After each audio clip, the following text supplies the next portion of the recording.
En octobre 1896, dans les salons dorés de l'ambassade britannique à Vienne, le prince héritier François-Ferdinand d'Autriche agonise sur une table d'opération improvisée.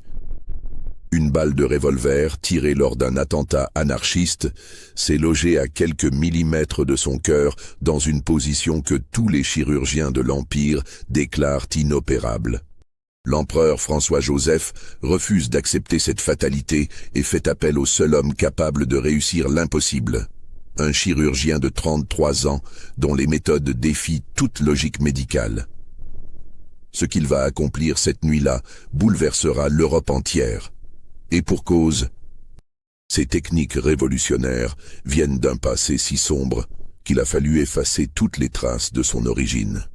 Si vous n'avez pas écouté la première partie de cette histoire, je vous conseille vivement de le faire avant de continuer. Abonnez-vous et dites-nous en commentaire de quelle ville vous nous écoutez. Ce que vous allez entendre maintenant, c'est l'histoire de ce que devient un génie créé par la torture quand il grandit et met ses capacités au service de l'humanité. Mais derrière les succès médicaux les plus spectaculaires de la fin du XIXe siècle, se cache une vérité que même les archives secrètes européennes ont préféré enterrer à jamais. Nous sommes en avril 1891. Lucien Zimmermann, maintenant âgé de 28 ans, vient de terminer ses études de médecine à l'Université de Genève avec une thèse révolutionnaire intitulée « Technique de microchirurgie vasculaire dans le traitement des traumatismes complexes à haute létalité ». Cette thèse, soutenue devant un jury médusé, présente des innovations chirurgicales si avancées que ses professeurs peinent à en comprendre les implications. Le professeur Heinrich Zimmermann, qu'il a adopté 20 ans plus tôt, observe avec un mélange de fierté et d'inquiétude ce jeune homme qu'il a vu grandir. Car Lucien n'a jamais été un étudiant ordinaire. Pendant ses 7 années d'études, il a développé des techniques de suture microscopique, des méthodes d'anesthésie locale et une compréhension intuitive de l'anatomie humaine qui dépasse largement le niveau de la médecine européenne de l'époque. Dans ses notes privées datées du 12 avril 1891, Heinrich écrit « La soutenance de thèse de Lucien a provoqué un véritable séisme dans notre faculté. Il a présenté des techniques chirurgicales que nos plus éminents professeurs qualifient d'impossibles, mais qu'il a pourtant mises en pratique avec succès sur des cadavres. Quand le doyen lui a demandé où il avait appris ces méthodes, Lucien a simplement répondu « par observation directe et pratique répétée ». Mais quelle pratique? Sur quel sujet? Il refuse obstinément de donner plus de détails. L'Europe de 1891 vit une révolution médicale sans précédent. Louis Pasteur vient de prouver définitivement l'existence des micro-organismes pathogènes. Joseph Lister développe ses principes d'antisepsie révolutionnaire et Wilhelm Röntgen s'apprête à découvrir les mystérieux rayons X. Les universités européennes bouillonnent d'innovations, de découvertes, de remises en question des dogmes médicaux séculaires. C'est dans ce contexte d'effervescence scientifique que Lucien fait ses premiers pas dans le monde médical professionnel. Mais contrairement à ses confrères qui tâtonnent encore avec les nouveaux principes de l'hygiène chirurgicale et découvrent progressivement les subtilités de l'anatomie humaine, Lucien semble posséder instinctivement des connaissances que la science officielle mettra des décennies à valider. Vienne, capitale de l'Empire austro-hongrois, s'impose naturellement comme le lieu idéal pour établir sa pratique. Cette métropole cosmopolite de près de 2 millions d'habitants concentre la richesse, le pouvoir politique et l'élite intellectuelle de l'Europe centrale. Ses hôpitaux, ses universités, ses salons aristocratiques offrent le cadre parfait pour un jeune chirurgien ambitieux de faire ses preuves. Mais Vienne, c'est aussi une ville de secrets, d'intrigues diplomatiques, où les services de renseignement de toutes les puissances européennes tissent leur toile. Une ville où un homme aux compétences inexpliquées ne peut pas longtemps passer inaperçu. Le premier cas qui établit la réputation de Lucien se présente 3 semaines après son installation à Vienne, dans des circonstances qui auraient dû l'alerter sur les dangers de sa célébrité naissante. Le 3 mai 1891, le baron Adalbert von Riedenburg, riche industriel et proche conseiller de l'empereur François-Joseph, est victime d'un accident de chasse dans ses domaines de Basse-Autriche. Les circonstances de cet accident sont étranges. Le baron, chasseur expérimenté, aurait glissé sur un terrain humide et serait tombé sur son propre fusil, la baïonnette lui perforant l'abdomen en plusieurs endroits. Mais les témoins, ses gardes du corps et son régisseur donnent des versions contradictoires des faits. Certains parlent d'un coup de feu accidentel, d'autres d'une chute malheureuse. Transporté d'urgence à l'hôpital général de Vienne, le baron est examiné par les plus éminents chirurgiens de l'Empire. Le professeur Gustav Hartmann, chef du service de chirurgie, établit un diagnostic impitoyable. Perforation multiple de l'intestin grêle et du côlon, section partielle de l'artère mésentérique supérieure, hématome rétropéritonéal massif et probable lésion de la veine cave inférieure. « Messieurs, déclare Hartmann à ses confrères réunis en consultation, nous sommes face à un cas désespéré. Les lésions sont trop nombreuses, trop complexes, et notre patient a déjà perdu une quantité de sang considérable.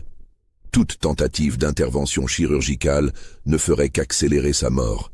C'est alors qu'intervient le comte Alexander von Hoyos, chef du service de renseignement austro-hongrois et ami personnel du baron. Von Hoyos refuse d'accepter ce verdict de mort et fait jouer ses relations pour explorer toutes les options possibles. Il doit bien y avoir quelqu'un, quelque part, capable de tenter l'impossible, insiste-t-il auprès du professeur Hartmann. Mon cher comte, nous avons consulté tous les grands chirurgiens de l'Empire et même fait venir en urgence le professeur Theodor Billroth de Berlin. Tous sont unanimes, le baron von Riedenburg est condamné. C'est un jeune interne, fraîchement diplômé de Vienne, qui mentionne timidement le nom de ce nouveau chirurgien suisse qui vient de s'installer en ville. Il y a bien ce docteur Zimmermann qui arrive de Genève. On dit qu'il a présenté une thèse extraordinaire sur les traumatismes abdominaux complexes. Peut-être pourrait-il au moins donner son avis ? Von Hoyos saisit immédiatement cette piste. Quelques heures plus tard, Lucien se présente à l'hôpital dans son costume sombre impeccable, sa trousse d'instruments personnels à la main et son éternel air de froideur professionnelle. L'examen du baron von Riedenburg ne dure que 20 minutes. Lucien palpe l'abdomen gonflé, étudie les signes vitaux, observe la coloration de la peau et des muqueuses, puis il se redresse et déclare calmement « Je peux le sauver, mais j'aurai besoin d'opérer immédiatement, avec un éclairage parfait et des assistants qui suivent mes instructions sans poser de questions. » Le professeur Hartmann éclate d'un rire nerveux. « Docteur Zimmermann, nous parlons d'une intervention qui nécessiterait au moins 6 heures d'opération, 4 chirurgiens expérimentés et des techniques que nous ne maîtrisons pas encore parfaitement. Vous sortez tout juste de l'université. »« Justement, » répond Lucien avec cette assurance glaciale qui deviendra sa marque de fabrique. « Je n'ai pas les mauvaises habitudes de la chirurgie conventionnelle. Donnez-moi une équipe réduite et laissez-moi travailler. » L'opération commence à 19h dans l'amphithéâtre principal de l'hôpital, bondé de médecins viennois venus assister à ce qu'ils pensent être l'échec spectaculaire d'un jeune prétentieux. Ce qu'ils voient les marque à vie. Lucien opère pendant près de 8 heures consécutives, sans une pause, sans un geste inutile, sans une hésitation. Dès la première incision, il devient évident pour tous les observateurs qu'ils assistent à quelque chose d'exceptionnel. Ces gestes révèlent une maîtrise technique qui dépasse largement celle de chirurgiens ayant 20 ou 30 ans d'expérience. Quand il ouvre l'abdomen du baron et découvre l'ampleur des dégâts, il ne montre aucun signe de surprise ou d'émotion. Au contraire, il semble avoir anticipé exactement ce qu'il allait trouver. Perforation de l'iléon en 3 points, énumère-t-il d'une voix neutre pour ses assistants. Section de l'artère mésentérique au niveau de sa première branche collatérale. Hématome rétropéritonéal de volume moyen, avec probable compression de la veine rénale droite. Contusion hépatique sans rupture capsulaire. Il établit méthodiquement son plan d'intervention. Nous traitons dans l'ordre suivant. D'abord l'hémorragie artérielle pour stabiliser l'hémodynamique, puis les perforations intestinales pour prévenir la péritonite, ensuite l'hématome pour décomprimer les structures vasculaires, enfin la contusion hépatique si nécessaire. Chaque étape de l'intervention révèle des techniques que personne dans l'amphithéâtre n'a jamais vues. Sa façon de suturer les vaisseaux sanguins avec des points d'une finesse extrême, de reconstruire les segments intestinaux endommagés selon des méthodes qui ne seront officiellement développées qu'une décennie plus tard, de manipuler les organes internes avec une précision millimétrique. Tout cela révèle une expérience pratique qui semble impossible pour un homme de son âge. Mais ce qui frappe le plus les observateurs, c'est l'aspect presque mécanique de ces gestes. Lucien ne montre aucune émotion face à la complexité de la situation, aucune satisfaction quand il réussit une manœuvre particulièrement délicate, aucune inquiétude face aux complications imprévues. Il traite le corps humain comme un ingénieur réparerait une machine complexe, avec compétence, mais sans aucune trace d'empathie. Le baron von Riedenburg survit. Non seulement il survit, mais il guérit avec une rapidité qui stupéfie tous ses médecins. En 3 semaines, il a retrouvé l'usage complet de ses fonctions digestives. En 6 semaines, il reprend ses activités professionnelles. En 2 mois, il est complètement rétabli, sans aucune séquelle. Le professeur Hartmann, dans son rapport à l'Académie impériale de médecine de Vienne, écrit « J'ai assisté à quelque chose qui défie ma compréhension de la médecine moderne. Ce jeune chirurgien suisse possède une maîtrise technique que je n'ai observée chez aucun de mes maîtres, ni même chez les plus grands noms de la chirurgie européenne. Ses gestes ne trahissent aucune hésitation, aucun doute, comme s'il avait déjà pratiqué cette opération des centaines de fois auparavant. Mais comment est-ce possible pour un homme de 28 ans qui découvre à peine la pratique hospitalière ? Cette première intervention marque le début d'une ascension fulgurante qui va faire de Lucien Zimmermann l'un des chirurgiens les plus recherchés d'Europe, mais aussi l'un des plus mystérieux et des plus inquiétants. Les semaines qui suivent l'opération miraculeuse du baron von Riedenburg transforment radicalement la vie de Lucien. Du jour au lendemain, il passe du statut d'inconnu à celui de célébrité médicale européenne. Les demandes de consultation affluent de toute l'Europe centrale. Et sa modeste consultation de la Ringstrasse ne suffit plus à accueillir tous les patients désespérés qui viennent chercher son intervention. En juillet 1891, grâce à une généreuse donation du baron von Riedenburg, reconnaissant de lui devoir la vie, Lucien acquiert un somptueux hôtel particulier du XVIIIe siècle dans le prestigieux quartier de Döbling. Cette demeure de 3 étages, entourée d'un parc de 2 hectares, devient rapidement la clinique privée la plus luxueuse d'Europe centrale. Mais dès les premiers travaux d'aménagement, l'étrange personnalité de Lucien se révèle dans tous ses aspects troublants. Les ouvriers chargés de transformer les salons en salles d'opération découvrent des exigences qui dépassent largement les standards médicaux de l'époque. Lucien fait installer un système d'éclairage révolutionnaire. Des miroirs paraboliques disposés stratégiquement pour concentrer la lumière naturelle sur les tables d'opération, complétés par des lampes à gaz orientables d'une puissance inouïe. Il fait carreler entièrement les murs et les sols avec de la faïence blanche importée de Limoges, créant des surfaces lisses et imperméables qui facilitent le nettoyage mais donnent aux salles d'opération un aspect glacial de laboratoire. Plus troublant encore, il fait aménager au sous-sol une série de pièces mystérieuses que même ses assistants les plus proches ne sont jamais autorisés à visiter. Ces pièces, accessibles uniquement par un escalier privé depuis ses appartements personnels, restent fermées à double tour et ne figurent sur aucun plan de la clinique. La baronne Elisabeth von Seckendorff-Aberdare, l'une de ses premières patientes de prestige, confie dans ses mémoires publiés en 1920 « J'ai été soigné dans les plus grands hôpitaux d'Europe, de Londres à Saint-Pétersbourg, mais jamais je n'avais ressenti un malaise aussi profond qu'en pénétrant dans la clinique du docteur Zimmermann. Tout y était d'un luxe et d'une propreté irréprochable. Les instruments chirurgicaux étincelaient comme des bijoux. Les salles d'opération rivalisaient de modernité avec les meilleurs établissements parisiens. Le personnel était d'une compétence et d'une discrétion exemplaires. Pourtant, quelque chose dans cette perfection même créait un sentiment d'inquiétude. Le docteur Zimmermann lui-même, malgré sa courtoisie irréprochable et sa prestance naturelle, donnait l'impression d'observer ses patients comme un naturaliste étudie des spécimens rares.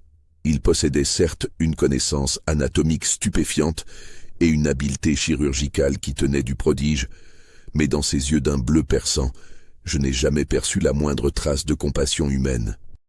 Cette observation de la baronne von Seckendorf sera répétée par de nombreux autres témoins au fil des années. Tous soulignent la même contradiction troublante. Un chirurgien d'un génie incontestable, capable de sauver des vies que tous ses confrères considèrent comme perdues, mais dont l'humanité semble étrangement absente. Le docteur Franz Kellner, confrère viennois qui assiste régulièrement Lucien lors d'opérations complexes, note dans ses carnets personnels: « J'ai eu l'honneur de travailler aux côtés du docteur Zimmermann lors de plus de 50 interventions au cours de cette première année. Son talent dépasse tout ce que j'avais pu imaginer possible en médecine moderne. Il ne se contente pas de guérir ses patients. Il les reconstruit littéralement, réparant des dégâts que la nature elle-même semblait avoir rendus irréversibles. Mais ce qui me trouble le plus, c'est la façon dont il manipule les tissus humains. Il n'y a chez lui aucune des hésitations, aucun des doutes qui caractérisent normalement les chirurgiens face à la complexité du corps humain. Ses gestes sont d'une assurance absolue, comme s'il connaissait par cœur l'emplacement exact de chaque organe, de chaque vaisseau sanguin, de chaque structure nerveuse. Quand je lui demande d'où lui vient cette maîtrise extraordinaire, il se contente de répondre « L'anatomie humaine suit des règles précises. Il suffit de les connaître parfaitement. » Et cette réponse me glace le sang, car elle révèle une conception du corps humain qui me semble fondamentalement déshumanisée. Pour lui, nous ne sommes apparemment que des assemblages d'organes et de tissus régis par des lois biomécaniques. Cette vision purement mécaniste explique peut-être son extraordinaire efficacité chirurgicale, mais elle soulève des questions troublantes sur sa capacité d'empathie envers ses patients. Au fil des mois, d'autres bizarreries s'accumulent autour de la personnalité de Lucien. Ses assistants remarquent qu'il ne dort que 3 ou 4 heures par nuit, passant le reste du temps enfermé dans ces mystérieuses pièces du sous-sol.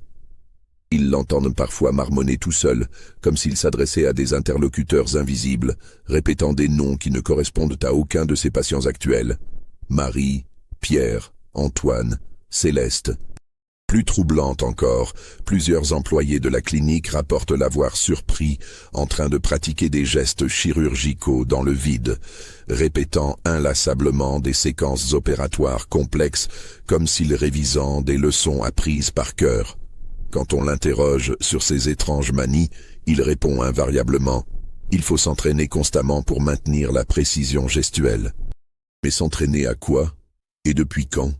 L'année 1892 marque un tournant dans la carrière de Lucien, mais aussi dans l'attention qu'il suscite auprès des services de renseignement européens. Car dans cette Europe de la fin du XIXe siècle, où les alliances se font et se défont au gré des intérêts géopolitiques, où les secrets d'État peuvent faire basculer l'équilibre des puissances, un homme capable de sauver la vie des dirigeants politiques devient automatiquement un enjeu stratégique. Les succès de Lucien attirent dans sa clinique viennoise une clientèle de plus en plus prestigieuse et politiquement sensible. En mars 1892, il sauve la vie du prince Rudolf de Liechtenstein, victime d'une chute de cheval qui lui a causé de multiples fractures crâniennes. En juin, il opère avec succès la comtesse Maria Anna Esterházy, atteinte d'une tumeur abdominale que tous les médecins hongrois avaient déclarée inopérable. En septembre, il réalise l'ablation d'un kyste cérébral chez le duc Franz von Teck, beau-frère de la reine Victoria d'Angleterre. Chacune de ces interventions renforce sa réputation, mais soulève aussi de nouvelles questions sur l'origine de ses compétences exceptionnelles. Comment un jeune médecin de 29 ans peut-il maîtriser des techniques chirurgicales que les plus grands spécialistes européens découvrent à peine?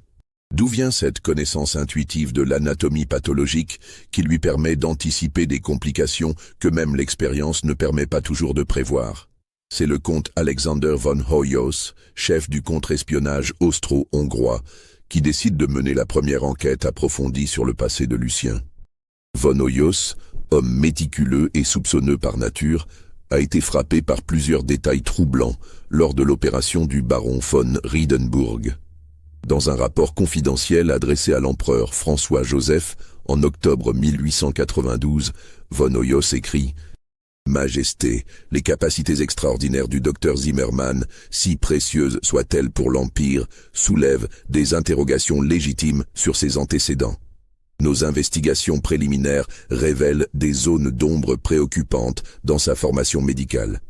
Certes, ses études à l'Université de Genève sont parfaitement documentées et ses professeurs suisses confirment unanimement son génie exceptionnel. Mais quand nos enquêteurs tentent de remonter plus loin dans son passé, ils se heurtent à un mur de silence. Officiellement, Lucien Zimmermann n'existe dans aucun registre civil européen avant 1871, date à laquelle il fut adopté par le docteur Heinrich Zimmermann. Cette adoption elle-même présente des circonstances peu ordinaires. Le docteur Heinrich Zimmermann, interrogé discrètement par nos services, prétend avoir recueilli l'enfant auprès d'un prêtre normand qu'il avait trouvé errant près des ruines de guerre. Mais nos recherches en France ne confirment aucune trace de cet orphelin mystérieux. Plus troublant encore, plusieurs témoins de ces opérations rapportent que le docteur Zimmermann utilise des techniques chirurgicales qui ne figurent dans aucun manuel médical européen. Ses méthodes de suture microscopique, ses protocoles d'anesthésie locale, sa maîtrise de la chirurgie vasculaire dépassent largement l'état actuel de nos connaissances médicales. Comment un homme si jeune a-t-il pu acquérir une telle expertise pratique? Intrigué par ces révélations, l'empereur François-Joseph autorise von Hoyos à approfondir ses investigations. C'est ainsi qu'en novembre 1892, une équipe d'agents austro-hongrois se rend discrètement en France pour enquêter sur les origines possibles de Lucien.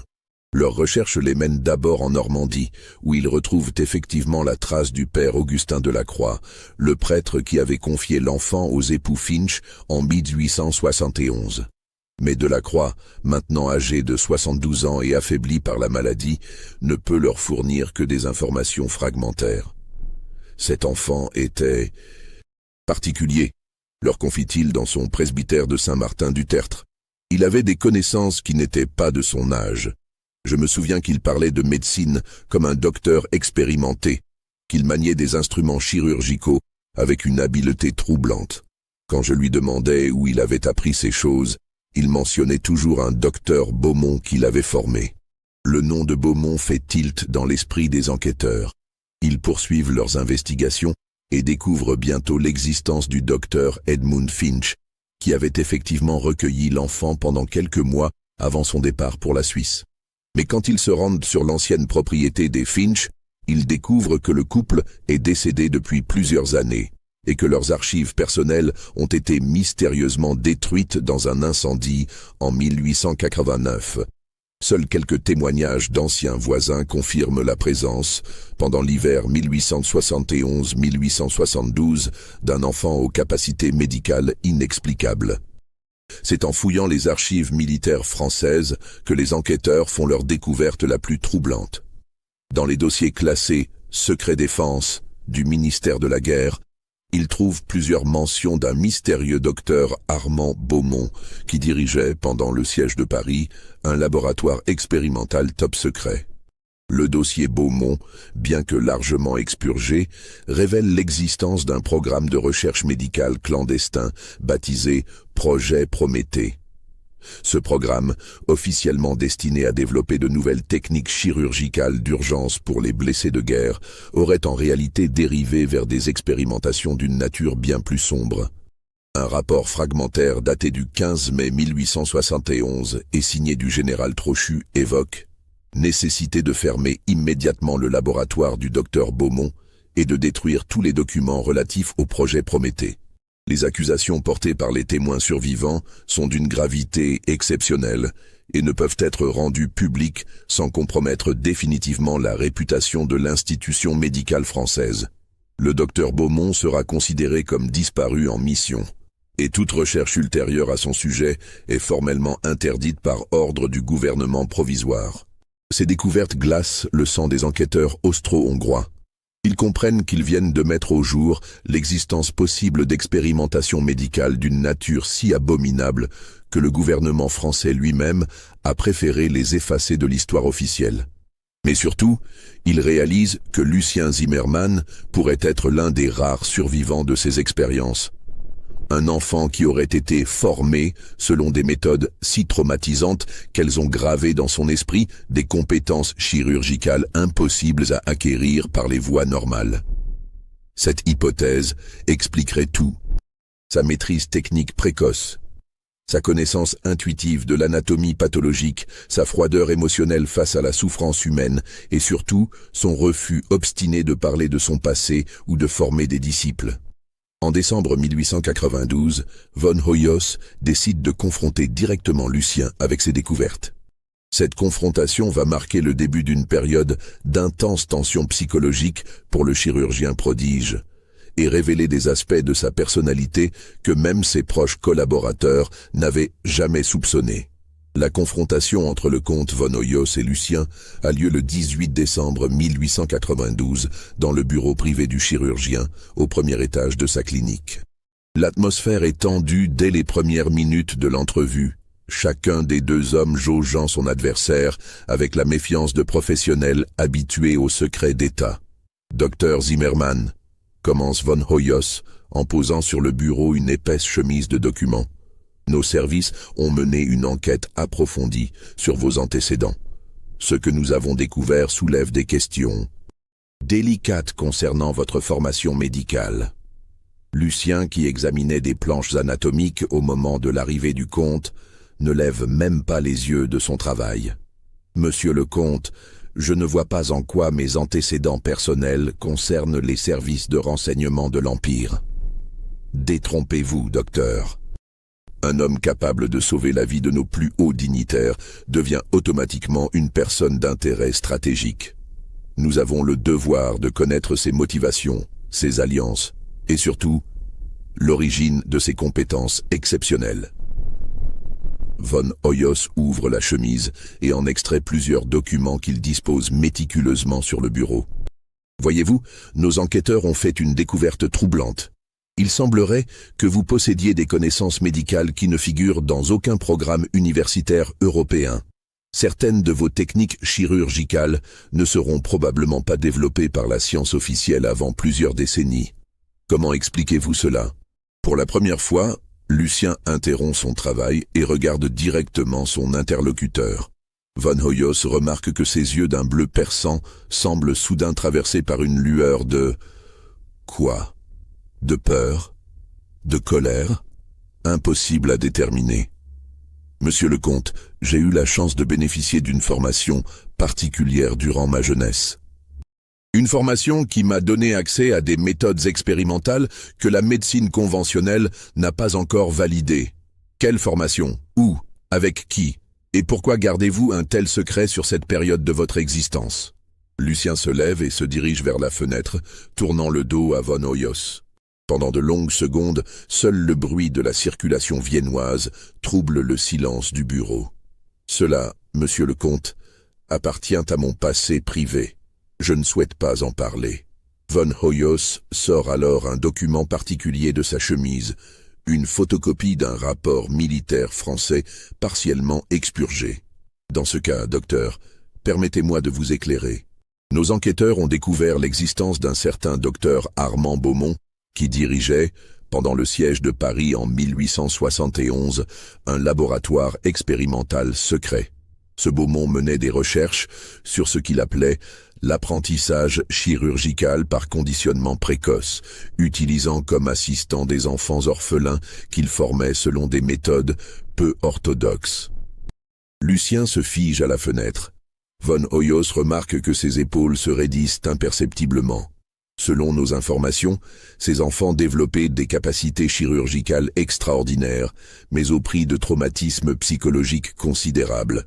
Le laboratoire a été fermé en urgence au printemps 1871, ses archives détruites et Beaumont lui-même a disparu. Mais quelques enfants auraient survécu et auraient été discrètement placés dans des familles européennes sous de fausses identités.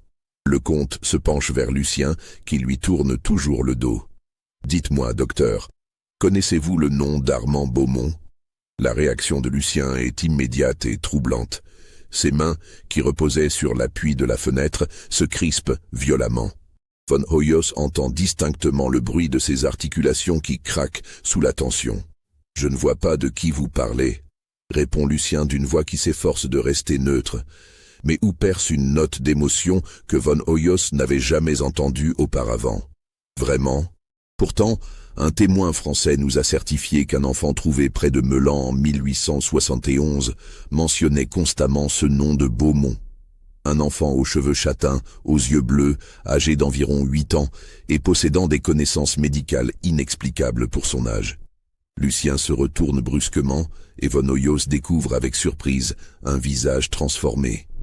L'habituelle froideur clinique du chirurgien a disparu, remplacé par une expression de vulnérabilité et de souffrance qui le rajeunit de 20 ans. « Que voulez-vous de moi ?» demande-t-il d'une voix blanche. « La vérité, docteur, rien d'autre que la vérité. Car si nos soupçons sont exacts, si vous êtes effectivement l'un de ces enfants formés par Beaumont, alors votre existence même constitue la preuve vivante d'expérimentations qui ont défié toutes les lois de l'humanité civilisée. » Von Hoyos range ses documents et se lève. « Réfléchissez, docteur Zimmermann. Nous ne sommes pas vos ennemis. Au contraire, l'Empire a tout intérêt à protéger un homme de votre valeur. Mais pour vous protéger efficacement, nous devons connaître exactement ce contre quoi nous vous protégeons. » Après le départ du comte, Lucien reste seul dans son bureau, en proie à une agitation qu'il n'avait plus connue depuis des années. Les barrières mentales qu'il avait soigneusement érigées pour contenir ses souvenirs d'enfance commencent à s'effriter sous la pression de cette confrontation avec son passé. Cette nuit-là, pour la première fois depuis son installation à Vienne, Lucien ne descend pas dans ces mystérieuses pièces du sous-sol pour ses séances d'entraînement nocturnes. Au lieu de cela, il reste prostré dans son fauteuil, revivant malgré lui les images qu'il avait réussi à enfouir. Le laboratoire souterrain de Beaumont, les cris des autres enfants, la terreur constante de finir de l'autre côté de la table. Les jours suivants voient un changement subtil mais perceptible dans le comportement de Lucien. Ses assistants remarquent qu'il devient plus nerveux, plus irritable. Ses gestes, habituellement d'une précision mécanique parfaite, trahissent parfois de légères hésitations. Plus troublante encore, ils l'entendent marmonner plus fréquemment ces noms mystérieux, Marie, Pierre, Antoine, Céleste, Antoine. C'est dans ce contexte de fragilité psychologique croissante que se présente le cas qui va définitivement établir sa réputation européenne, mais aussi précipiter sa chute. L'attentat contre l'archiduc François-Ferdinand d'Autriche. Le 12 octobre 1896, l'archiduc François-Ferdinand, héritier du trône austro-hongrois, inaugure une exposition industrielle à Vienne quand un jeune anarchiste serbe tire 2 coups de revolver dans sa direction. La première balle ricoche sur une décoration métallique de son uniforme, mais la seconde l'atteint à la poitrine, se logeant dangereusement près du péricarde dans une position que tous les chirurgiens de l'Empire déclarent inopérable. Transporté d'urgence à l'ambassade britannique, territoire neutre où les médecins peuvent travailler sans interférence politique, l'archiduc agonise, tandis que les plus éminents praticiens de Vienne se succèdent à son chevet. Le professeur Gustav Hartmann, le docteur Hermann Nothnagel et même le célèbre Theodor Billroth, appelé en urgence de Berlin, établissent tout le même diagnostic désespérant. La balle s'est logée entre le ventricule droit et l'artère pulmonaire, dans une zone anatomique si délicate que toute tentative d'extraction provoquerait une hémorragie massive et une mort certaine. L'empereur François-Joseph, informé de la situation par télégraphe chiffré, refuse d'accepter cette fatalité. Dans un message personnel adressé au comte von Hoyos, il ordonne « Faites appel au docteur Zimmermann. S'il y a un homme capable de sauver mon héritier, c'est lui. » Lucien arrive à l'ambassade vers 11 heures du soir, accompagné de sa trousse d'instruments personnels et de 2 assistants triés sur le volet. L'atmosphère dans les salons dorés de l'ambassade est électrique. Diplomates de toute nationalité, ministres austro-hongrois, généraux en grande tenue se pressent dans les couloirs, attendant des nouvelles qui peuvent changer le cours de l'histoire européenne. Car si l'archiduc meurt, c'est toute la succession de la double monarchie qui est remise en question, avec des répercussions géopolitiques incalculables. Quand Lucien pénètre dans le salon de réception transformé en chambre de patient, il découvre François Ferdinand conscient, mais affaibli, le teint livide, la respiration courte et irrégulière. L'archiduc, âgé de 33 ans, le regarde avec une lueur d'espoir dans ses yeux fatigués. « Docteur Zimmermann », murmure-t-il d'une voix rauque, « on dit que vous accomplissez des miracles. J'espère que c'est vrai, car j'ai encore beaucoup à faire pour cet empire. » Lucien commence son examen avec la minutie qui le caractérise, mais ses collaborateurs remarquent immédiatement quelque chose d'inhabituel dans son comportement. Au lieu de la froideur clinique habituelle, il manifeste une émotion palpable face à la situation critique de son patient. Ses gestes, toujours précis, semblent chargés d'une urgence qu'il n'avait jamais observée auparavant. L'examen révèle la complexité terrifiante du cas. La balle, un projectile de calibre 7,65 mm, a pénétré la poitrine par le 5e espace intercostal droit, fracturé une côte, traversé le poumon sans le perforer complètement, et s'est arrêté contre la cloison interauriculaire du cœur. Elle exerce une pression constante sur les structures cardiaques, provoquant une arythmie dangereuse et une insuffisance circulatoire progressive. « Puis-je opérer, docteur ?» demande anxieusement le comte von Hoyos, présent à titre officiel. Lucien reste silencieux pendant de longues minutes, palpant délicatement le thorax de l'archiduc, écoutant les bruits du cœur avec son stéthoscope, évaluant mentalement les risques et les chances de succès. Puis il lève vers l'assistance un regard déterminé. « Oui, mais ce sera l'opération la plus délicate de ma carrière. J'aurai besoin d'un éclairage parfait, de 4 assistants choisis par moi, d'un silence absolu pendant l'intervention, et de la garantie que personne ne viendra troubler mon travail, quelles que soient les nouvelles de l'extérieur. Vous aurez tout ce que vous demanderez, répond von Hoyos. L'empereur en personne l'a ordonné. Les préparatifs durent 2 heures. Le salon de réception de l'ambassade est entièrement transformé en bloc opératoire de fortune. 15 lampes à gaz et à pétrole sont disposées stratégiquement autour d'une table de marbre recouverte de draps stérilisés, créant un éclairage uniforme et puissant. Les murs sont tendus de linge blanc pour réfléchir la lumière et le sol recouvert de tapis persans pour absorber les bruits de pas. L'opération commence à 1h du matin le 13 octobre 1896. Dans les couloirs de l'ambassade, une 50aine de dignitaires attendent en silence, conscients d'assister peut-être à un moment historique. Ce qui se déroule dans le salon opératoire dépasse tout ce que les assistants de Lucien avaient pu imaginer. Le chirurgien semble habité par une inspiration qui transcende ses capacités habituelles. Chaque geste révèle une maîtrise technique qui confine à l'art pur, une compréhension de l'anatomie humaine qui paraît intuitive, plutôt qu'apprise. L'incision thoracique pratiquée par Lucien est d'une précision millimétrique, évitant avec une exactitude troublante chaque vaisseau sanguin majeur, chaque ramification nerveuse importante.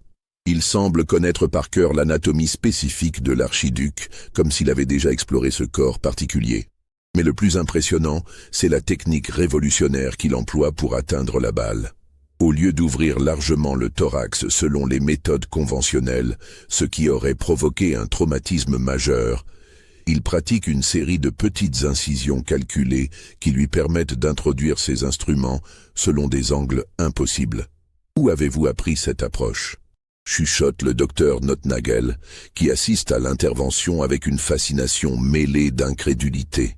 Je l'ai développée pour des cas similaires, répond Lucien sans quitter des yeux son travail, ses mains manœuvrant avec une dextérité surnaturelle, une pince articulée de sa conception. Des cas similaires, mais docteur, ce type de blessure cardiaque par projectile est rarissime. Comment avez-vous pu acquérir une expérience suffisante pour développer une technique si spécialisée? Lucien ne répond pas immédiatement. Mais tandis qu'il guide délicatement sa pince vers le projectile logé près du cœur de l'archiduc, des souvenirs affluent malgré lui. Il revoit les prisonniers du laboratoire de Beaumont, les exercices de précision où il fallait extraire des corps étrangers introduits volontairement à des emplacements critiques pour tester les limites de la résistance humaine. Il revoit les mains expertes du docteur Beaumont guidant les siennes, lui enseignant ces techniques que la médecine officielle considérerait comme impossibles. L'expérience s'acquiert de diverses manières, finit-il par répondre d'une voix neutre. L'important est de savoir l'utiliser quand il le faut. L'extraction de la balle dure 1h30. Lucien travaille avec une concentration absolue, manœuvrant ses instruments selon des angles complexes pour contourner les structures vitales. À plusieurs reprises, le cœur de l'archiduc s'arrête pendant quelques secondes sous l'effet de la manipulation, provoquant des sueurs froides chez tous les témoins. Mais à chaque fois, Lucien parvient à relancer l'activité cardiaque par des manœuvres de réanimation d'une précision sidérante. Quand il extrait enfin le projectile déformé et referme les multiples incisions avec des sutures d'une finesse extrême, l'archiduc François-Ferdinand respire normalement. Son teint reprend des couleurs, son pouls redevient régulier et ses constantes vitales se stabilisent dans les normes acceptables. L'opération se termine à 5 heures du matin. Lucien, épuisé mais satisfait, annonce à l'assistance médusée « Son Altesse impériale est sauvée. Elle pourra reprendre ses fonctions dans 3 semaines sans aucune séquelle. » Cette prédiction se révèle exacte. L'archiduc François-Ferdinand guérit avec une rapidité qui stupéfie tous ses médecins, reprenant effectivement ses activités officielles 22 jours après l'attentat, comme si rien ne s'était passé. Cette intervention fait de Lucien l'homme le plus célèbre d'Europe. Les journaux de toutes les capitales relatent en détail cette opération impossible. Et sa réputation dépasse désormais largement les cercles médicaux pour atteindre le grand public. Mais cette célébrité attire aussi sur lui une attention qu'il redoute et réveille des fantômes qu'il espérait avoir définitivement enterrés. C'est 3 mois après l'opération de l'archiduc, par une soirée pluvieuse de janvier 1897, qu'un événement va définitivement basculer l'existence de Lucien. Un homme se présente à sa clinique, refusant de donner son nom au personnel de réception et se contentant de dire qu'il vient pour une affaire concernant le docteur Beaumont et les enfants de Paris. Ces mots magiques suffisent à faire remonter immédiatement l'information jusqu'à Lucien, qui, malgré sa répugnance à évoquer ce sujet, ordonne qu'on fasse monter l'inconnu dans son bureau privé. L'homme qui pénètre dans le sanctuaire personnel de Lucien ne ressemble à aucun de ses patients habituels. Vêtu d'un manteau de laine râpé et coiffé d'un chapeau usé par les intempéries, il a le visage buriné d'un ancien militaire et les mains calleuses d'un homme habitué au travail manuel. Malgré sa mise modeste, il se déplace avec la prestance d'un soldat aguerri et observe le luxueux bureau de Lucien avec un regard qui ne laisse rien échapper. « Docteur Zimmermann », commence-t-il d'une voix rauque marquée par l'émotion, ou devrais-je plutôt vous appeler par votre vrai prénom, Lucien, car c'est bien sous ce nom que vous étiez connu dans le laboratoire du docteur Beaumont, n'est-ce pas ? Lucien, qui s'était préparé à nier toute connaissance de cette période, se trouve désarçonné par la précision de cette interpellation. Comment cet homme peut-il connaître des détails si spécifiques sur une époque de sa vie qu'il s'efforce d'oublier depuis 25 ans ? L'inconnu se présente sous le nom de sergent-major Henri Morvan, ancien infirmier militaire qui a servi dans les hôpitaux parisiens pendant le siège de 1870-1871. Son récit, livré avec une émotion contenue mais palpable, plonge Lucien dans un abîme de souvenirs douloureux qu'il croyait avoir définitivement enfouis. « J'étais là-bas », poursuit Morvan en posant sa casquette sur ses genoux, pas comme participant au expérience, Dieu merci, mais comme témoin involontaire, mais comme... Mon service consistait à apporter les fournitures médicales dans les sous-sols de l'hôpital Saint-Antoine, à évacuer les déchets et parfois à transporter les corps vers la morgue. J'ai vu ce qui se passait dans ce laboratoire souterrain. J'ai vu ce que Beaumont faisait à ses enfants. L'ancien militaire sort de sa poche intérieure un petit carnet de cuir noir, taché et usé par les années, mais encore parfaitement lisible. Lucien reconnaît immédiatement cet objet. C'est le type de carnet que Beaumont distribuait à tous ses assistants pour qu'ils notent leurs observations cliniques. « Reconnaissez-vous ceci ?» demande Morvan en posant le carnet sur le bureau. C'est le journal personnel de Marie Dubois, une petite fille de 7 ans qui était avec vous dans le laboratoire. Elle me l'avait confié la veille de sa disparition, en me demandant de le remettre à ses parents si elle ne revenait pas de la leçon spéciale que lui avait préparée le docteur Beaumont. Lucien sent ses jambes se dérober sous lui. Marie, la petite Marie aux cheveux blonds bouclés et aux yeux verts, sa compagne de captivité, celle qui était si douée pour les opérations digestives complexes, celle qui essayait de le consoler quand il faisait des cauchemars, celle qui partageait avec lui ses maigres rations de pain quand la faim devenait trop forte. « Elle est morte ?» demande-t-il d'une voix blanche, bien qu'ils connaissent déjà la réponse. « Ils sont tous morts, Lucien », répond Morvan avec une gravité poignante. « Tous sauf vous et 3 autres. Marie, Pierre, Antoine, Céleste et 43 autres enfants dont j'ai vu passer les corps dans les couloirs. Beaumont les a tués un par un quand ils ne correspondaient plus à ses critères de performance ou quand il avait besoin de nouveaux matériaux d'étude pour ses expériences de limites physiologiques. » Morvan ouvre délicatement le carnet de Marie et commence à lire d'une voix brisée par l'émotion. 12 mars 1871. Le docteur Beaumont a dit que je progressais très bien dans mes études anatomiques.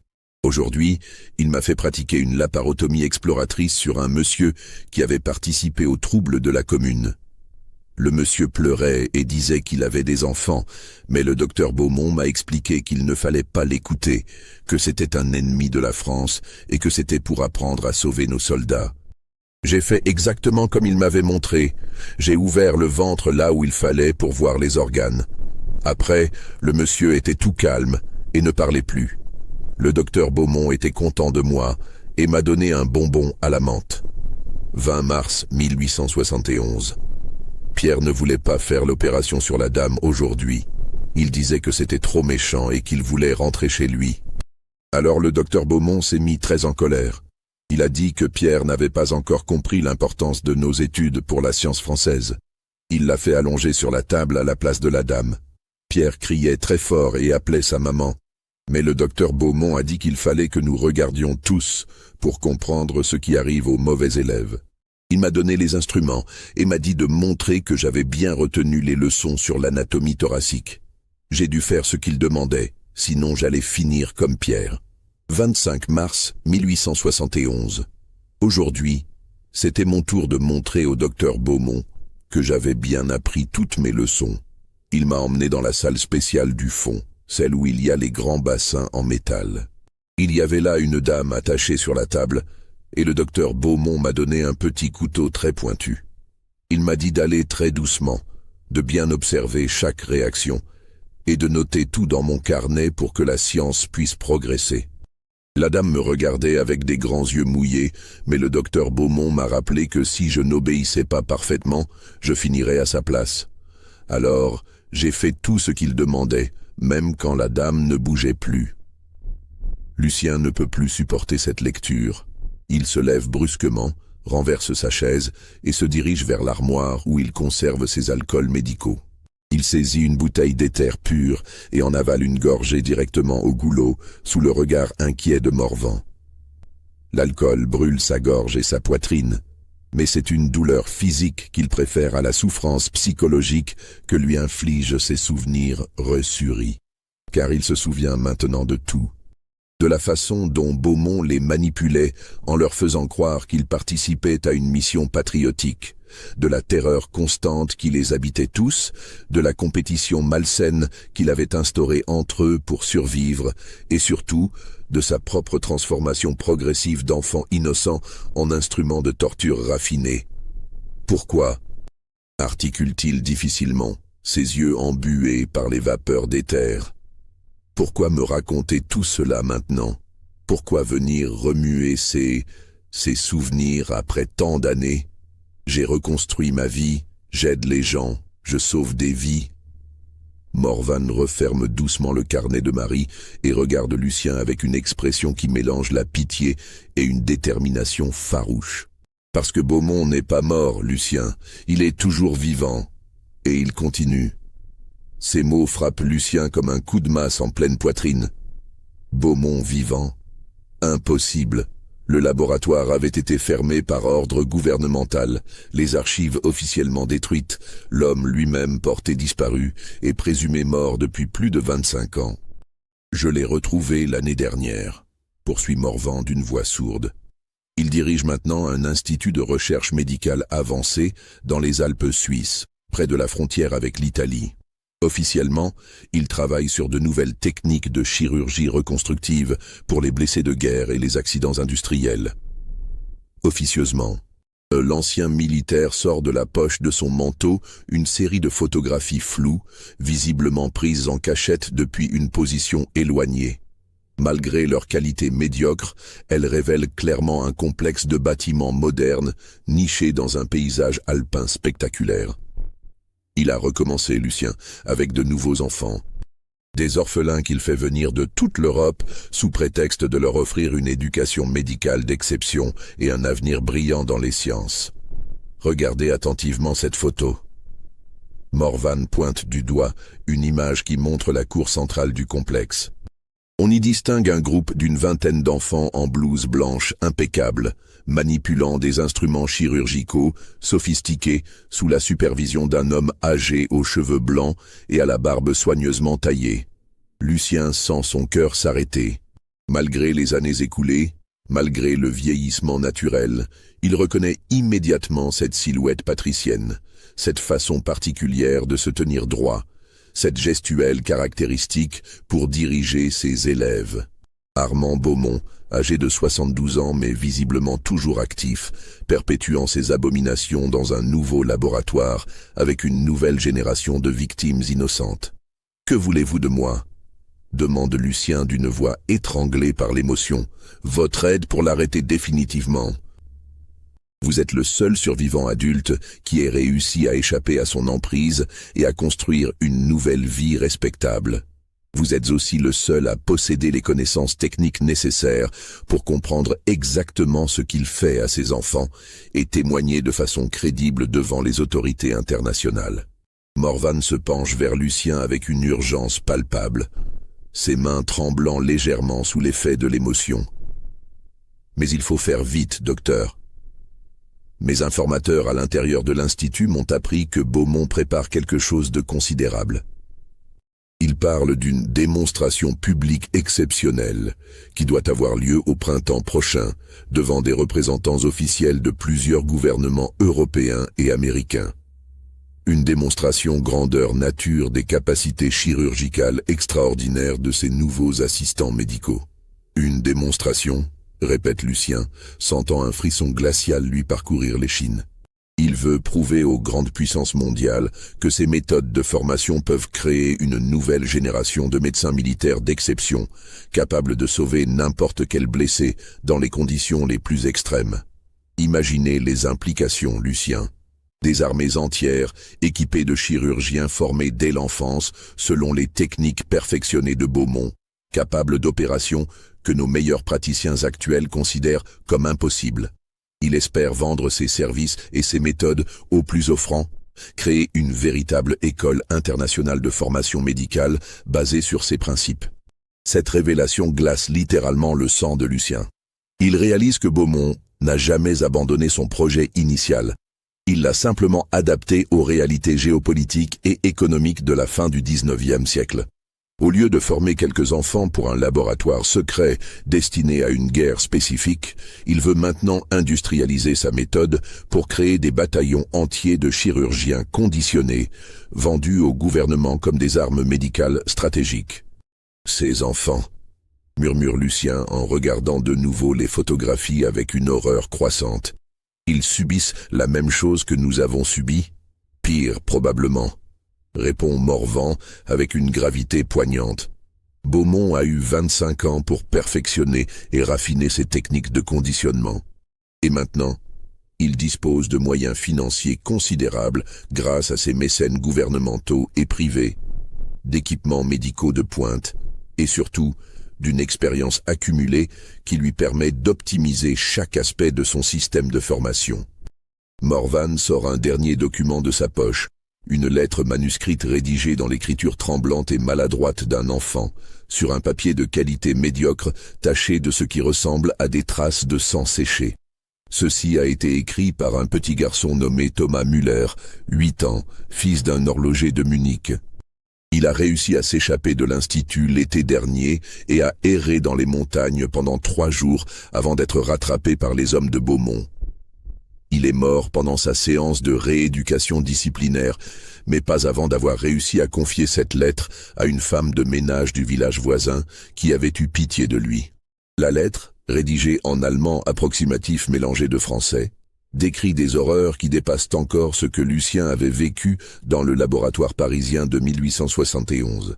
Beaumont a manifestement perfectionné ses méthodes de conditionnement psychologique, utilisant désormais des techniques de manipulation mentale plus sophistiquées, des substances chimiques pour contrôler l'humeur et la volonté de ses sujets, et surtout des exercices pratiques d'une cruauté si raffinée qu'il brise définitivement toute résistance morale chez les enfants. Cher papa, si tu lis cette lettre, c'est que je suis mort. Le docteur Beaumont n'est pas gentil comme il le disait. Il nous fait faire des choses terribles à des gens qui crient. Il dit que c'est pour apprendre la médecine. Mais moi, je sais que c'est mal. Il nous donne des médicaments qui nous rendent bizarres et nous empêchent de pleurer. Anna a essayé de refuser hier, alors ils l'ont emmenée dans la salle rouge. Elle n'est pas revenue. Le docteur Beaumont dit qu'elle aide maintenant les autres à apprendre. Je veux rentrer à la maison, papa. Je veux juste rentrer à la maison. Lucien sent ses jambes céder sous lui. Il s'effondre dans son fauteuil, le visage entre les mains, secoué par des sanglots qu'il n'avait plus versés depuis l'enfance. Car cette lettre lui rappelle tout. Sa propre terreur d'enfant, les compagnons qui disparaissaient un par un, l'impuissance face à un système conçu pour briser méthodiquement leur humanité. « Il faut l'arrêter », finit-il par articuler d'une voix brisée. Ces enfants, ils ne méritent pas de subir ce que nous avons subi. Personne ne mérite ça. Morvan se penche vers lui avec une intensité nouvelle. Alors vous acceptez de m'aider? Car je vous préviens, docteur, ce ne sera pas facile. Beaumont dispose maintenant de protections politiques puissantes, d'une fortune considérable et d'un réseau international qui le couvre. Nous devrons infiltrer son institut, rassembler des preuves irréfutables et organiser la libération de ses enfants, tout cela sans nous faire découvrir.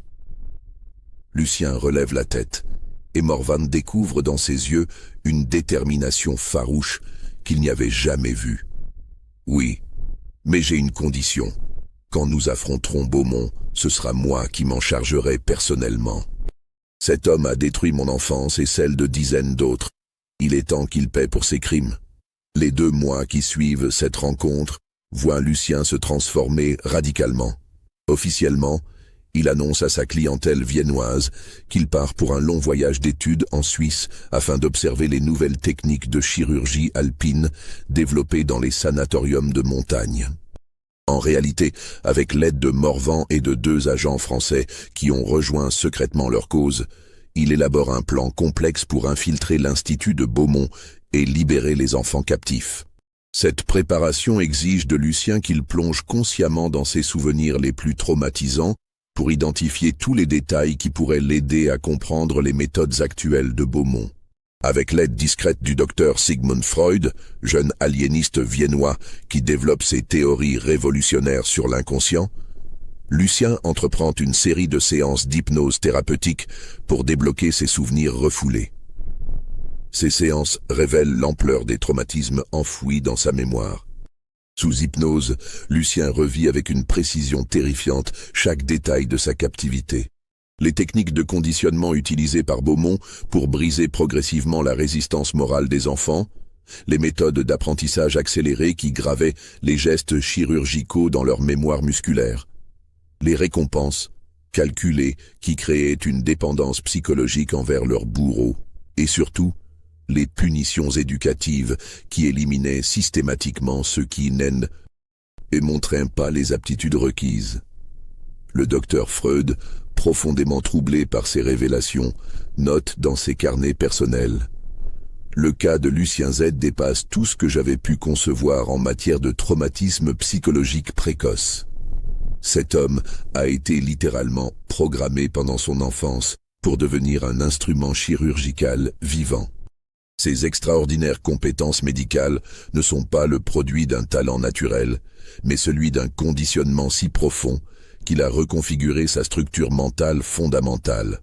Ce qui m'effraie le plus, c'est de constater que ce conditionnement, si abominable soit-il, a créé un génie médical authentique. Cela pose une question morale terrifiante sur la nature même du progrès scientifique. En avril 1897, Lucien estime qu'il est suffisamment préparé psychologiquement pour entreprendre sa mission. Morvan a réussi à établir un contact à l'intérieur de l'Institut. Une femme de ménage du village voisin, Maria Kellner, dont le propre fils a été recruté par Beaumont l'année précédente et qui brûle de venger sa mort. C'est elle qui leur fournira l'accès au complexe et les informations sur les habitudes quotidiennes du personnel. L'Institut de recherche médicale alpine du docteur Beaumont se dresse dans un cadre alpin spectaculaire, près du petit village de Sankt Moritz, à la frontière entre la Suisse et l'Italie. De l'extérieur, le complexe ressemble à un sanatorium de luxe, bâtiment moderne aux lignes épurées, jardin parfaitement entretenu, atmosphère paisible et raffinée qui ne trahit rien des horreurs qui se déroulent à l'intérieur. L'infiltration se révèle plus facile que prévu, grâce à un facteur que n'avait pas anticipé Morvan. Beaumont a suivi de loin la carrière européenne de Lucien et considère son ancien élève comme son plus grand succès.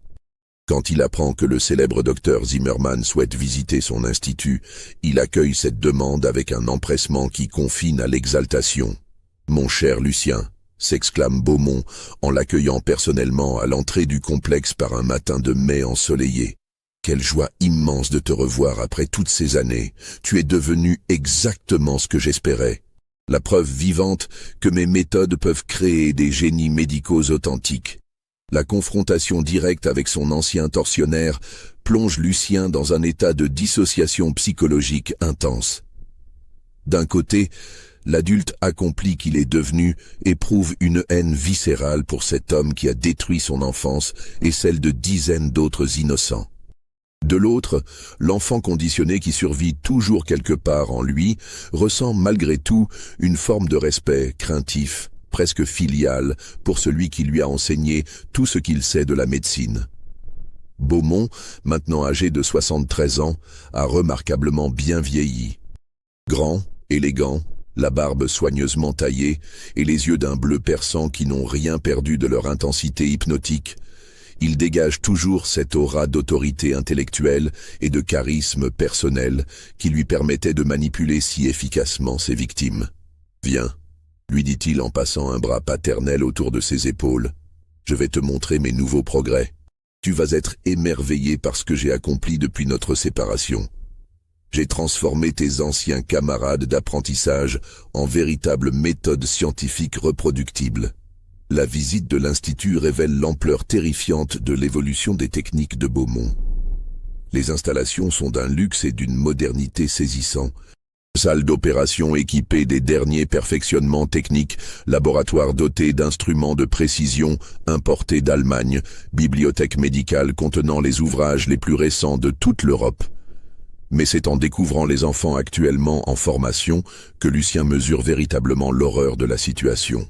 Les 23 pensionnaires de l'Institut, 17 garçons et 6 filles, âgés de 6 à 12 ans, évoluent dans le complexe avec une discipline militaire parfaite, vêtus de blouses blanches immaculées, les cheveux impeccablement coiffés, le regard vide d'expression. Ces enfants ne ressemblent plus à des enfants. Ils se déplacent avec la précision mécanique d'automates, parlent d'une voix monocorde dénuée d'émotion, et observent tout autour d'eux avec l'attention froide de scientifiques expérimentés. Quand Beaumont leur donne des ordres, ils obéissent instantanément, sans question ni hésitation. « Regarde-les travailler », dit fièrement Beaumont en conduisant Lucien vers une salle d'opération où 3 enfants, 2 garçons de 10 ans et une fillette de 8 ans, pratiquent une intervention abdominale complexe sur un homme inconscient attaché sur la table. Aucune hésitation, aucun sentiment parasite, aucune faiblesse émotionnelle. Ils ont atteint la pureté technique absolue que j'ai toujours recherchée. Lucien observe cette scène avec une fascination horrifiée. Les gestes des enfants révèlent une maîtrise chirurgicale qui dépasse largement celle de praticiens adultes expérimentés. Leurs mains manœuvrent les instruments avec une précision millimétrique. Ils anticipent les complications, coordonnent leurs actions sans un mot ni un regard échangé. Mais c'est précisément cette perfection technique qui révèle l'ampleur de leur destruction psychologique. Ces enfants ont été vidés de toute humanité pour devenir de purs instruments chirurgicaux. Comment y êtes-vous parvenus ? Demande Lucien d'une voix neutre, s'efforçant de dissimuler son émotion. J'ai perfectionné les méthodes que nous utilisions déjà à Paris, mais en y ajoutant les dernières découvertes de la science neurologique. Regarde. Beaumont sort de sa poche un petit flacon contenant un liquide incolore. Un mélange de morphine, de scopolamine et d'un extrait de belladone que j'ai mis au point. Administré régulièrement à faible dose, ce produit inhibe les centres cérébraux responsables de l'empathie et de la résistance morale, tout en préservant intactes les facultés d'apprentissage et de mémorisation. Les enfants deviennent ainsi parfaitement dociles et réceptifs à l'enseignement, sans perdre leur capacité intellectuelle. Cette révélation glace le sang de Lucien. Beaumont a donc trouvé le moyen de transformer chimiquement la personnalité de ses victimes, créant des êtres humains génétiquement incapables de désobéir ou de ressentir de la compassion. « Et les exercices pratiques ?» interroge-t-il, redoutant la réponse. Le visage de Beaumont s'illumine d'un sourire satisfait. « Ah, c'est là mon innovation la plus remarquable. Viens, je vais te montrer. » Il conduit Lucien vers les sous-sols de l'Institut, dans une série de pièces que les autres visiteurs ne voient jamais. Ces salles révèlent l'aspect le plus sombre des activités de Beaumont. Des salles d'entraînement où les enfants pratiquent leur technique chirurgicale sur des sujets humains vivants, prisonniers politiques, vagabonds, malades mentaux que Beaumont fait enlever dans toute l'Europe pour alimenter ses exercices pédagogiques. Comme tu peux le voir, explique Beaumont avec la fierté d'un professeur montrant ses dernières innovations, j'ai résolu le problème de l'approvisionnement en matériel d'études. Grâce à mes contacts dans les services de police de plusieurs pays, je reçois régulièrement des sujets que personne ne viendra réclamer. Cela me permet d'offrir à mes élèves une formation pratique continue dans des conditions réelles. Lucien observe ces salles d'entraînement avec une horreur grandissante.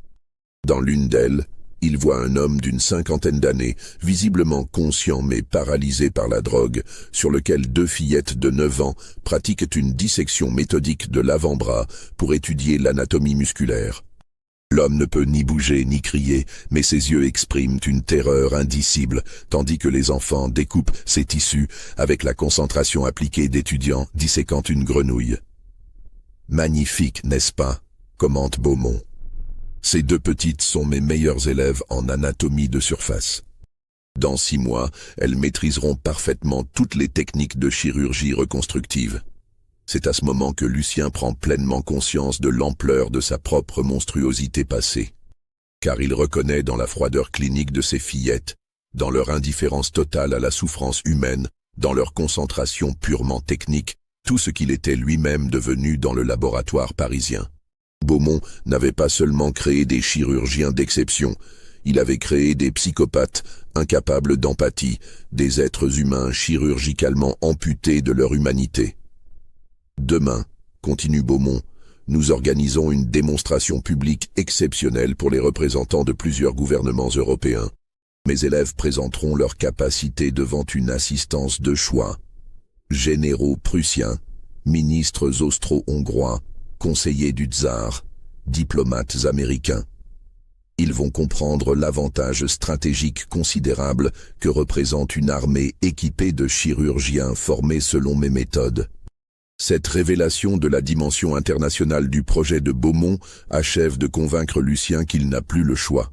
Si cette démonstration a lieu, si les grandes puissances mondiales adoptent les méthodes de Beaumont, c'est toute une génération d'enfants européens qui sera sacrifiée sur l'autel d'un progrès médical fondé sur la torture systématique. La démonstration publique organisée par Beaumont doit avoir lieu le lendemain matin dans l'amphithéâtre principal de l'Institut, spécialement aménagé pour l'occasion. Le programme prévu dépasse en horreur tout ce que Lucien avait pu imaginer.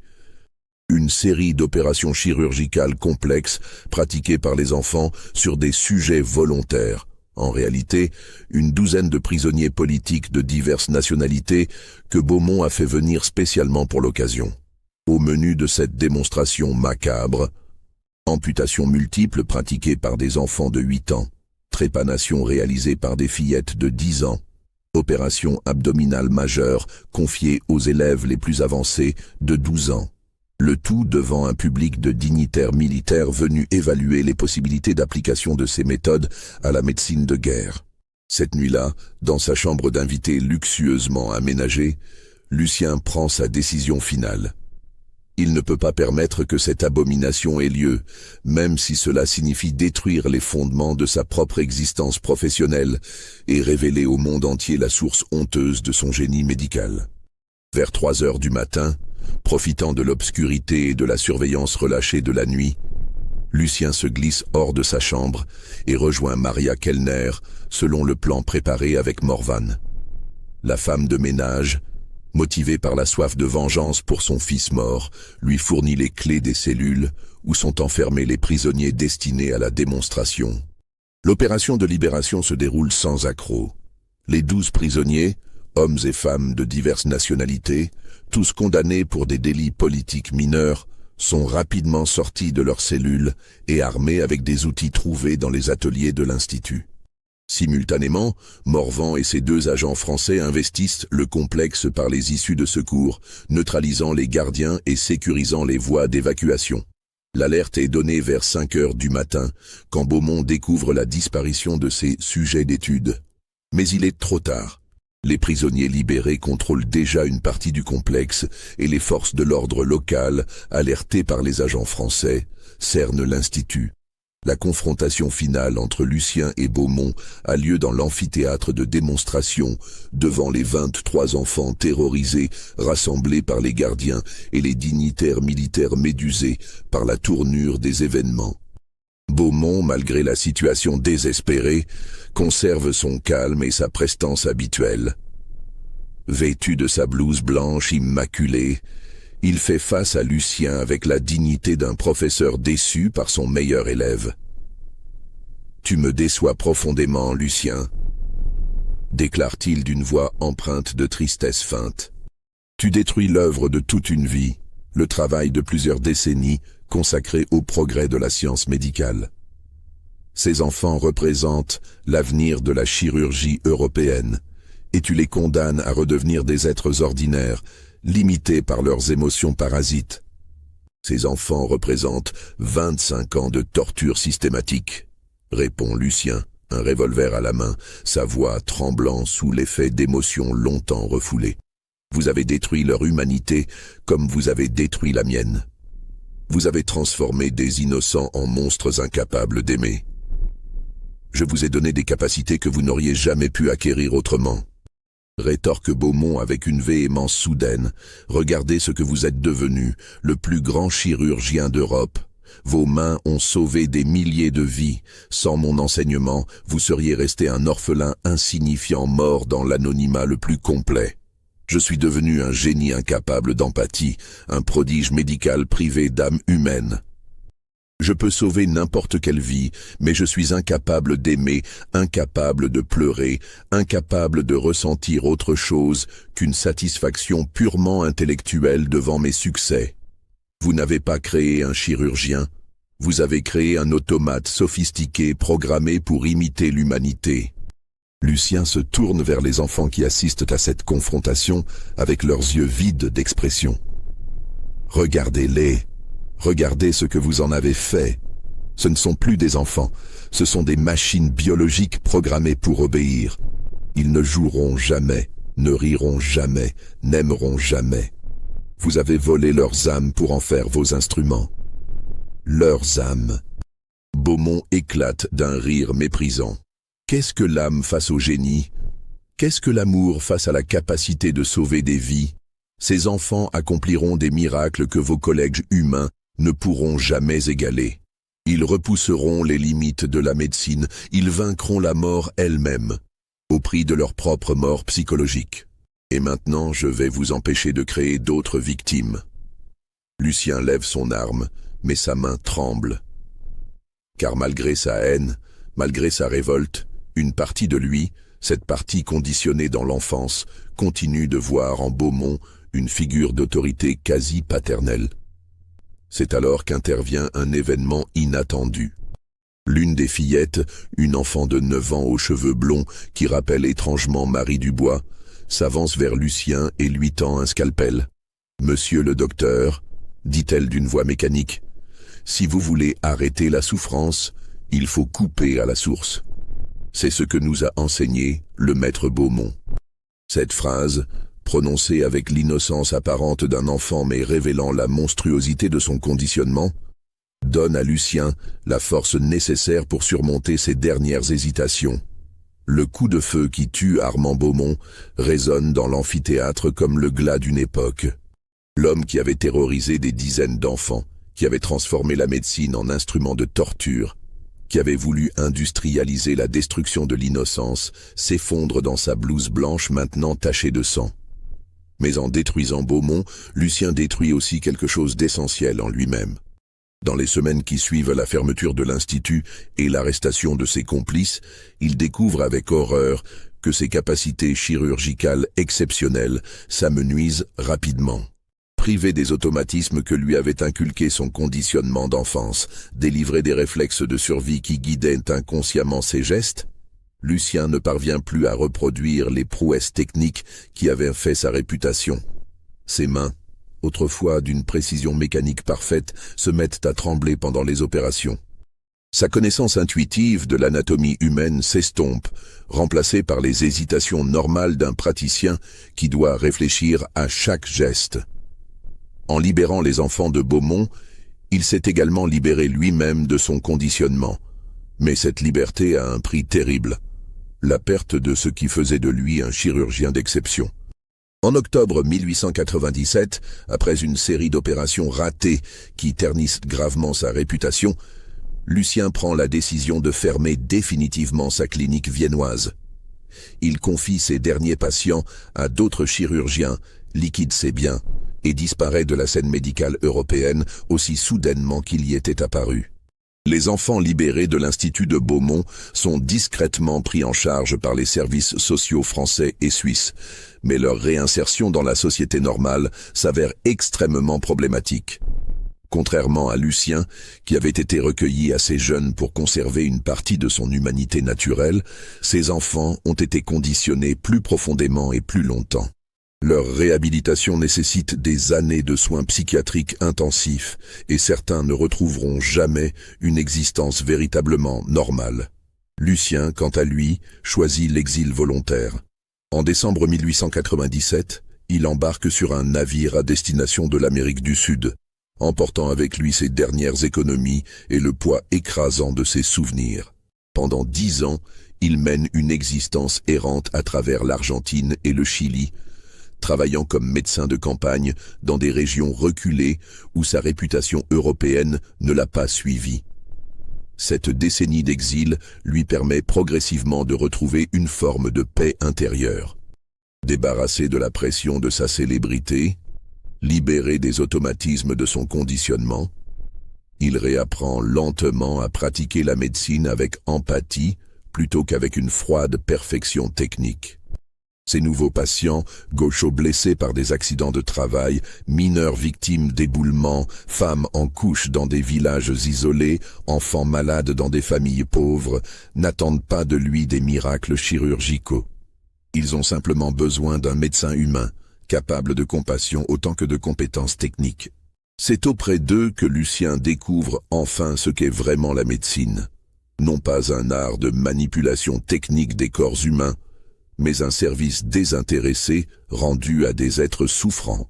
Pour la première fois de sa vie adulte, Lucien apprend à ressentir de la joie devant la guérison d'un patient, de la tristesse face à un décès qu'il n'a pu empêcher, de la satisfaction morale d'avoir soulagé une souffrance. Les émotions que Beaumont avait méthodiquement étouffées en lui renaissent peu à peu, lui rendant son humanité perdue. En 1908, à l'âge de 45 ans, Lucien ressent le besoin de retourner en Europe pour refermer définitivement le chapitre le plus douloureux de son passé. Il revient discrètement en Suisse, où l'attend son père adoptif Heinrich Zimmermann, maintenant âgé de 80 ans et gravement malade. Heinrich, sur son lit de mort, remet à Lucien une épaisse liasse de documents qu'il avait gardés secrètes pendant toutes ces années. Il s'agit des notes détaillées qu'Edmund et Margaret Finch avaient prises sur le comportement de Lucien enfant, ainsi que des témoignages de première main sur l'affaire Beaumont que Heinrich avait patiemment collectés auprès de divers témoins au fil des décennies.